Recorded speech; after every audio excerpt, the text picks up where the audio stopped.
नमस्कार विद्यार्थी मित्रांनो, अभ्यास मित्र परिवारामध्ये तुम्हा सर्वांचं स्वागत आहे.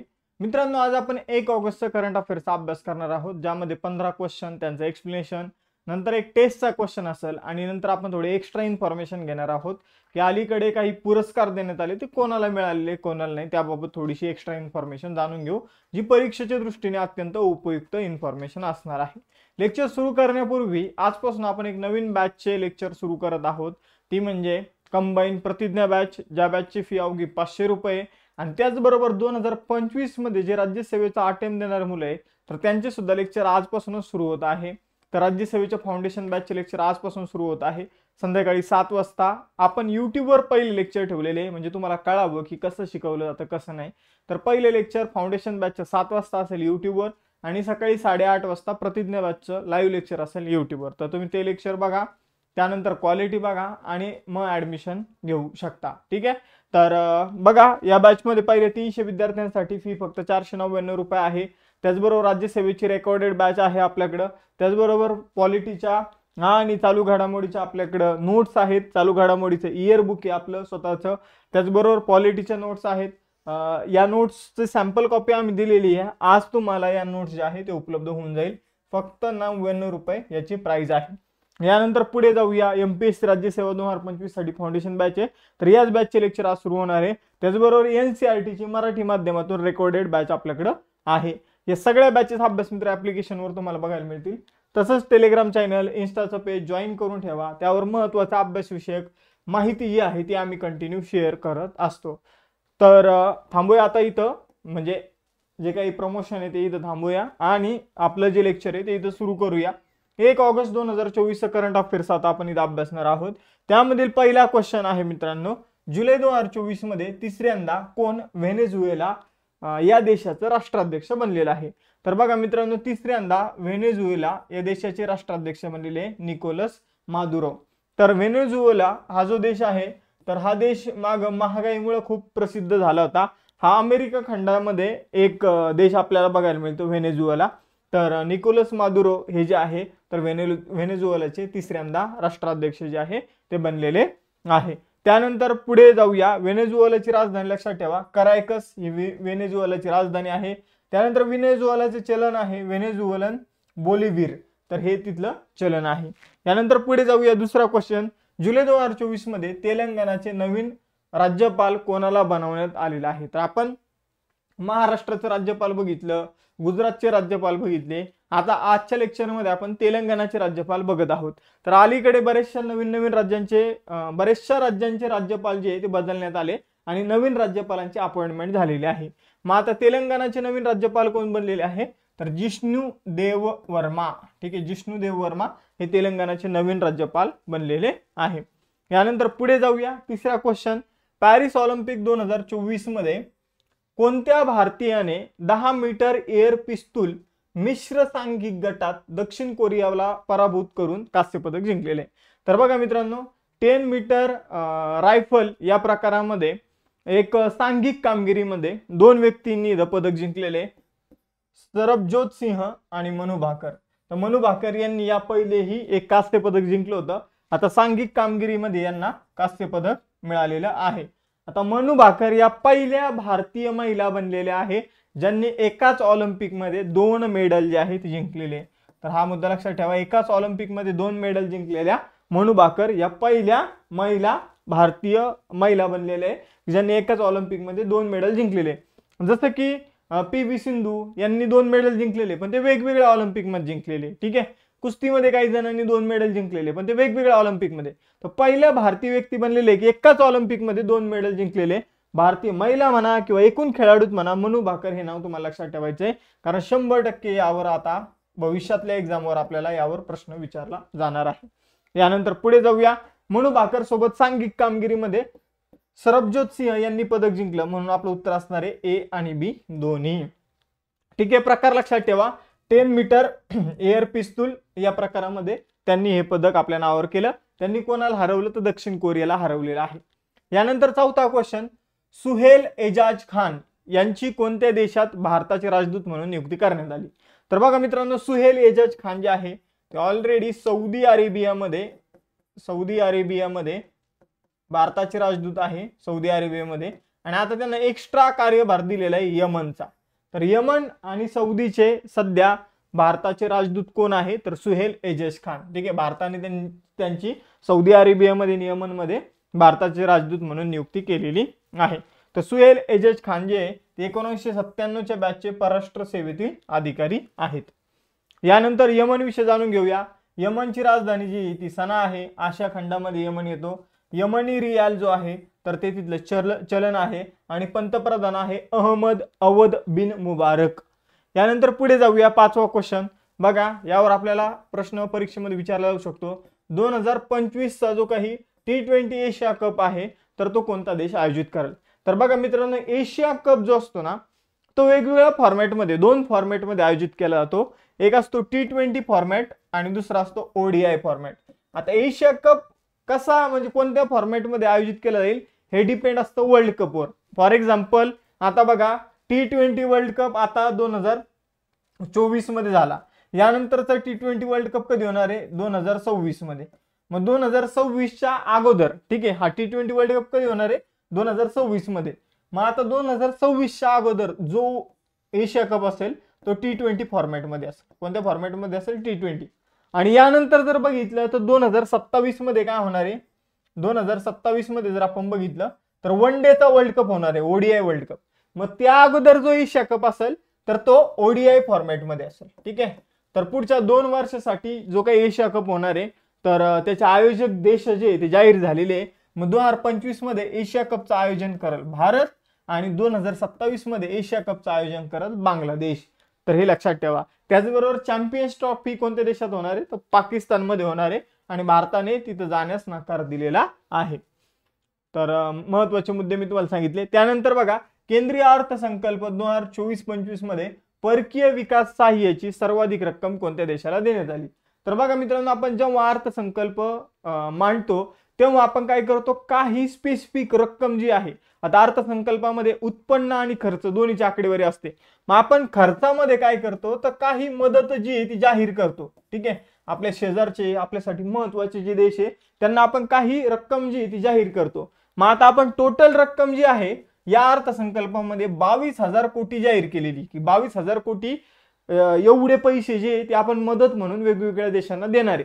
मग त्यामध्ये सगळ्यात मोठा वाटा कोणाचा आहे तर भूतानचा आहे. कोणाचा आहे भूतानचा आहे. भूतानला सगळ्यात जास्त पैसे देणार आहोत आपण 22,000 कोटी पैकी 2,000 कोटी जे आहे ते आपण भूतानला ॲज अ मदत म्हणून देणार आहोत. मग अशा असंख्य देश आहे की ज्यांना भारत जे आहे ते मदत करणार आहे.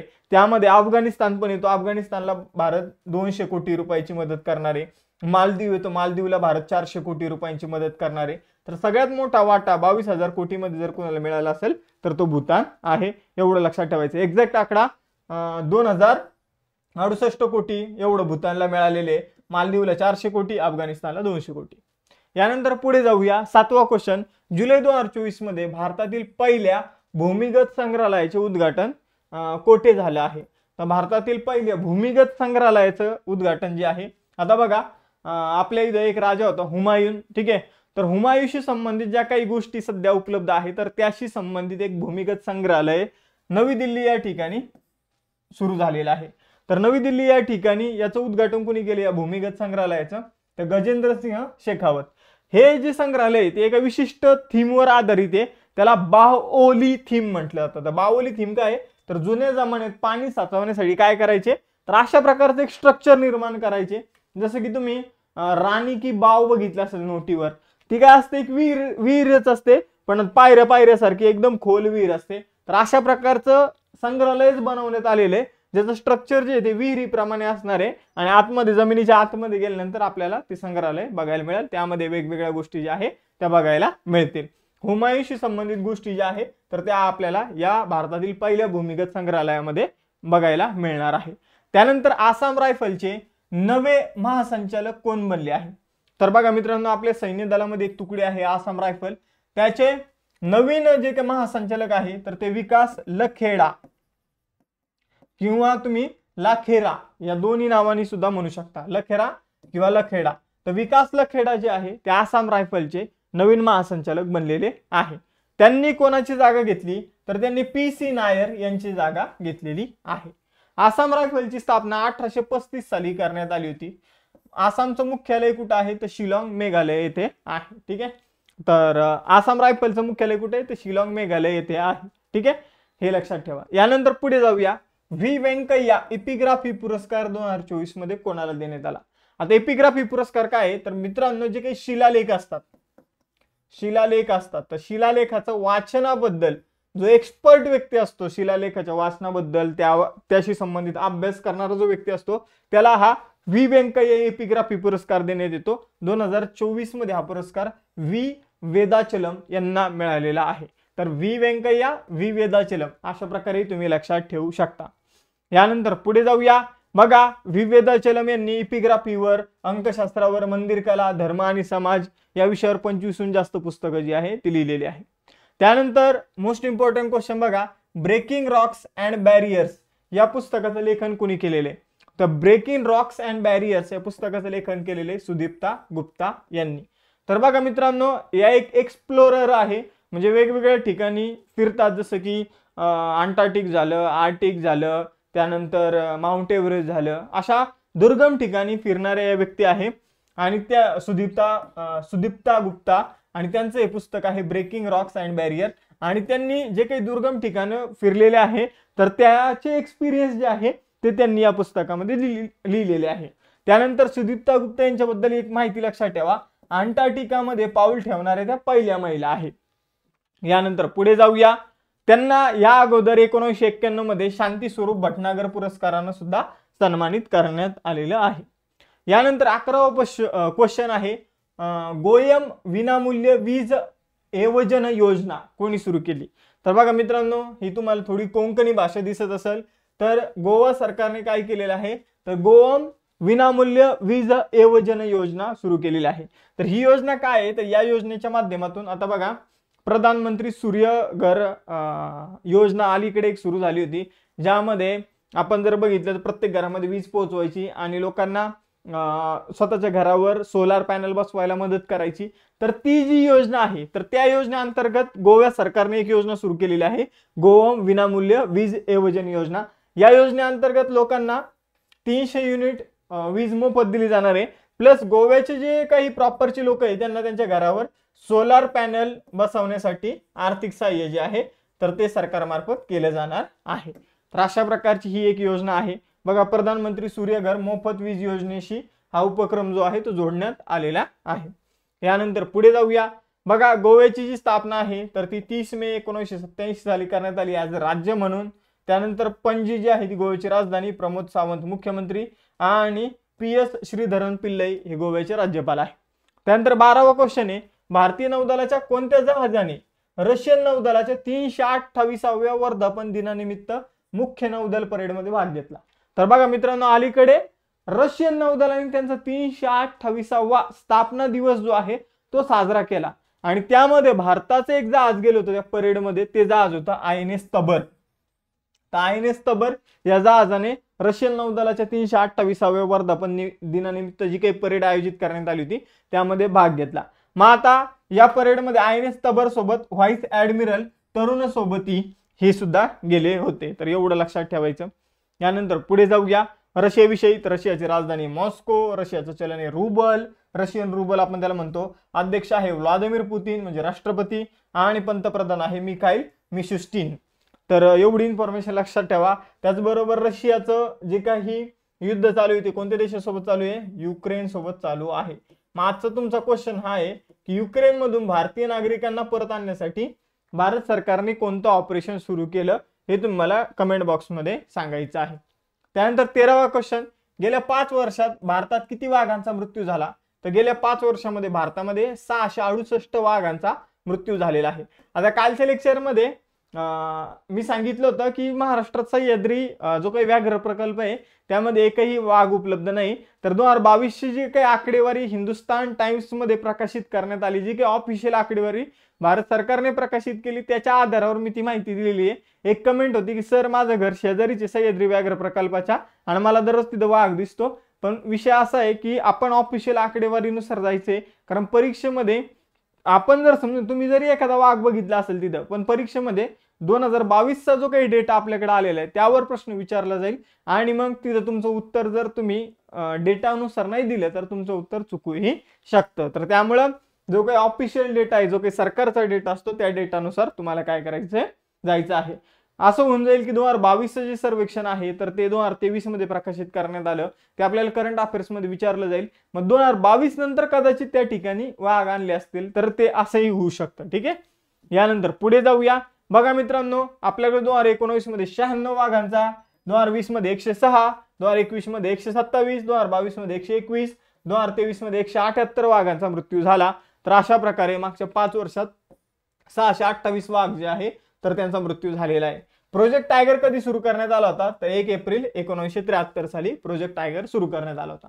त्यानंतर बघा, कोणत्या राज्याने नीती आयोगाच्या धर्तीवर एक थिंक टँक स्थापन करण्याची घोषणा केली. तर नीती आयोगाच्या धर्तीवर महाराष्ट्र सरकारने ऑलरेडी मित्र नावाचा एक थिंक टँक जो आहे तर तो स्थापन केलेला आहे. तर याचा फुल फॉर्म काय आहे हे तुम्हाला कमेंट बॉक्समध्ये सांगायचंय. आता सेम संस्था जी ती गुजरातने स्थापन करण्याचा निर्णय घेतलेला आहे. तर गुजरातने नीती आयोगाच्या धर्तीवर गुजरात स्टेट ट्रान्सफॉर्मेशन इन्स्टिट्यूट स्थापन करण्याचा निर्णय घेतलेला आहे. गुजरात सरकारचं एक विजन आहे, त्या विजनचं नाव आहे गुजरात 2047 डायनॅमिक डॉक्युमेंट रोडमॅप. हे गुजरात सरकारचं विकसित होण्यासाठी एक विजन आहे आणि त्या विजन अंतर्गत गुजरातने नीती आयोगाच्या धर्तीवर गुजरात स्टेट ट्रान्सफॉर्मेशन इन्स्टिट्यूटची स्थापना केलेली आहे. यानंतर पुढे जाऊया. गुजरातची स्थापना 1 मे 1960 याच दिवशी महाराष्ट्राची स्थापना करण्यात आली. राजधानी आहे गांधीनगर, मुख्यमंत्री आहे भूपेंद्र पटेल, राज्यपाल आहे आचार्य देवव्रत. त्यानंतर 2024 मध्ये कोणता भारताचा तिसरा युनिकॉर्न बनलेला आहे. तर भारताचा 2024 मध्ये तिसरी युनिकॉर्न कंपनी. आता युनिकॉर्न कंपनी काय असते तर ज्या कंपनीचं भाग भांडवल $1 बिलियन एवढं होतं तर तिला युनिकॉर्न कंपनी म्हटलं जातं. मग भारतातील तिसरी युनिकॉर्न कंपनी बनलेली आहे रॅपिडो. रॅपिडो अगोदर जर आपण बघितलं तर 2 युनिकॉर्न कंपन्या बनलेल्या आहे. मग त्या कोणत्या आहे तर पॅराफिओस आणि कृत्रिम AI. तर ओलाचीच एक काय आहे तर AI कंपनी आहे, तिचं नाव ठेवलेलं आहे कृत्रिम AI. ही भारतातील पहिली आर्टिफिशियल इंटेलिजन्सची युनिकॉर्न कंपनी ठरली होती कृत्रिम AI. ठीक आहे, तर हा सुद्धा मुद्दा लक्षात ठेवा.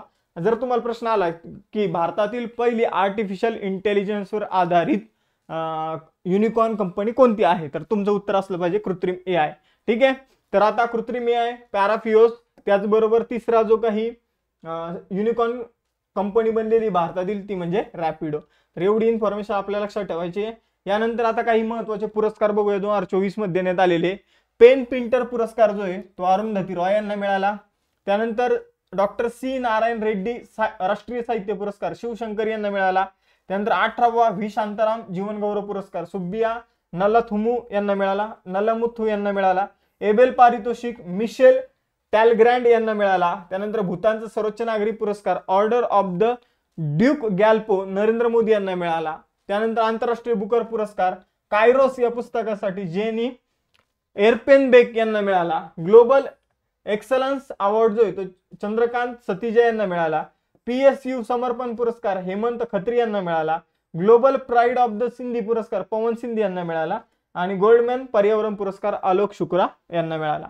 आता एक टेस्ट क्वेश्चन आहे तुमच्यासाठी, तो असा आहे की ब्रेकिंग बॅड, ठीक आहे, ब्रेकिंग रॉक्स अँड बॅरियर्स या पुस्तकाचं लेखन कोणी केलेलं आहे किंवा या पुस्तकाचे लेखक कोण आहे.